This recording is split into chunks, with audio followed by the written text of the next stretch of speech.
What's up, everybody? It's older Harmon Jr. with the Game Fanatics here at E3 2019. I'm with Adrian, the creative director of Dying Light 2. How are you doing today, sir? Oh, that's a great day for us. Actually, great show for us.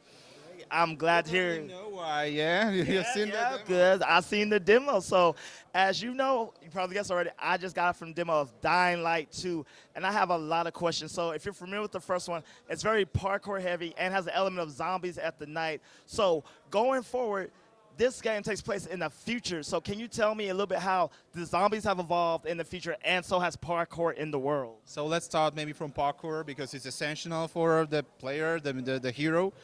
So we evaluate on the parkour to make it even more fluid, to have a more complex system for the player. So first thing, you like double the amount of the animation, so it's like more animation, more interactive interaction with the environment. Second thing is, which is very important for us, is like we create a new system of leveling up. First, skills. You know skills from the first game, so you can unlock new moves, more efficient way to traveling or using the previous moves. But the second thing is, which is awesome, is the player avatar. So you can find, earn, buy, get as a reward a gear, and eventually put the gear on your body, and it will support your parkour. You've seen the grappling hook, you've seen the paraglider on the demo, so there are more tools like that that you can use during the simple traversal, and all of them can be adjusted, all of them can be upgraded to access to new kind of moves. You can do more stuff with the, for example, the grappling hook you've seen on a demo. And the third thing, which is my favorite, is very much connected with the choices and consequences of the narrative side. So you can talk with different communities, you can decide about their fate, you can align with the factions, and therefore, as a reward, as a consequence, some of the places in the world can change. You've seen a big change in a demo. There are more of those in a game. There are smaller ones too, and all of them influence the parkour somehow. So you can have different new passages. So your way of traveling is even more efficient if you just align with survivors, because they can help you by adding some of the things to environment. So it's kind of cool. So it's skills, avatar, and the city. Yeah. So I'm glad you said that about in the demo there was a choice we made that added a new area to the game. Yeah. So I wanted to know, are there areas based on what you're doing in the story that will remain unlocked? Remain locked to the player, yeah, and you have to play a second through to unlock those again, or can you unlock everything in the first playthrough? Yeah, you can finish the game and not see a 50% of the content. So you can not, that's a chance. You can play the game and without seeing this district you've seen in a demo. That's of course possible.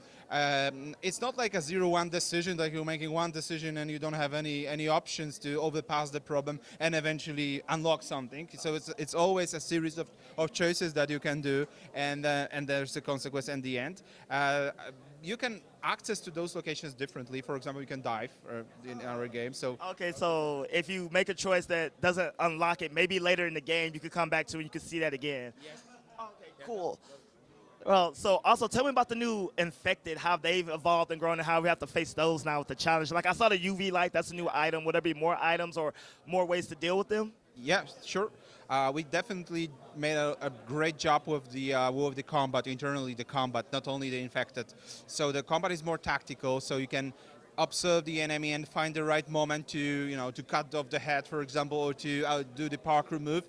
And therefore, those kind of actions are far more rewarding than in the first game, because it's like there's an effort and there's an observation, so we feel more like excited because of that. Yeah. So in terms of the zombies, we have a lot of new zombies in the game.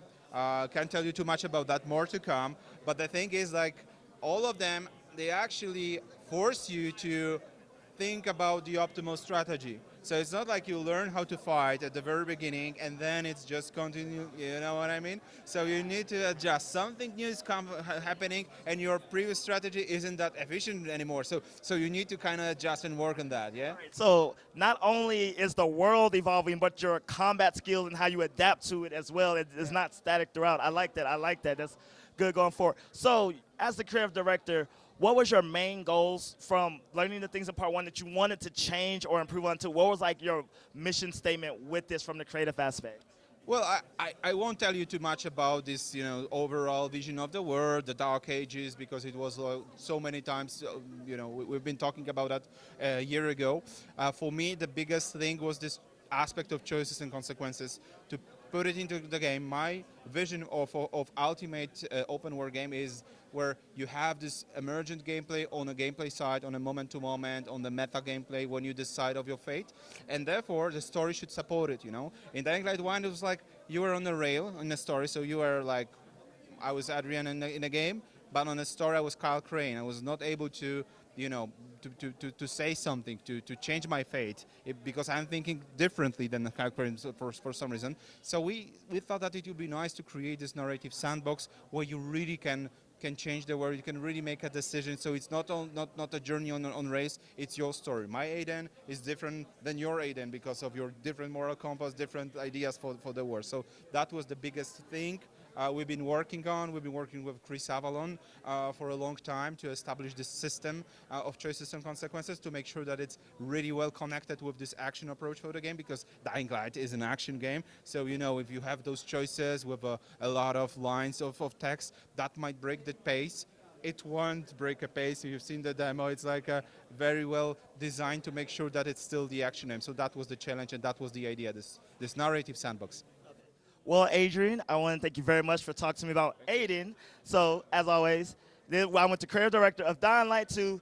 I'm Harmon Jr. And for everything E3, Dying Light 2, you're already in the right place with the Game Fanatics.